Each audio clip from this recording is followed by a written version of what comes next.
नाज़रीन, सॼी सिंध जी नारा तालुक़े जे शहर सिकंदराबाद वासियुनि बि पेट्रोलियम शयुनि जे अघनि में वाध खे रद्द करे छॾियो। उन हवाले सां पेश आहे इम्तियाज़ अली सूमरो जी रिपोर्ट।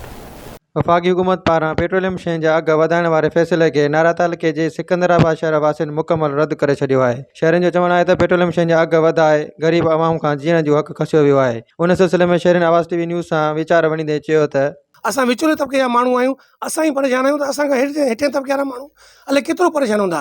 ऐं मां थो चवां त हींअर माण्हू ख़ुदकुशियूं करण में ऐं चोरियूं करण में जेको आहे उहा वधंदो हिकिड़ो, छो जो जेको ग़रीब माण्हू हूंदो उहो ज़ाहिरी रोडनि ते निकिरंदो, जेको दाड़ियल माण्हू हूंदो या उहो पैसो ॼण न हूंदो उहो फुरूं कंदो।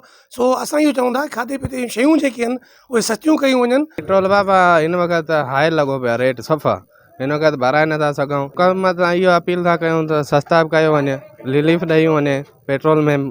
500 रुपया तारीख़ कमाइण वारा अचूं था डेली शहर, माना 6-7 किलोमीटर पंधु था करे अचूं, असां उन मां 100-150 रुपया पेट्रोल था भरायूं। बकाया वरी गिहु वठिणो थो पए, खंडु चांहि वठिणी थी पए, गिहु बि इलाही वधाए वियो आहे। हुकूमत खे अपील था कयूं त बराए महिरबानी असां ग़रीबनि सां रिलीफ ॾेई वञूं ग़रीबनि खे। अवां शहरनि जूं ॻाल्हियूं ॿुधियूं। हुननि जो चवणु आहे त वफ़ाक़ी हुकूमत पेट्रोलियम शयुनि जा अघ वधाए अवाम सां निसरो नाहक ऐं ज़ुल्म कयो आहे।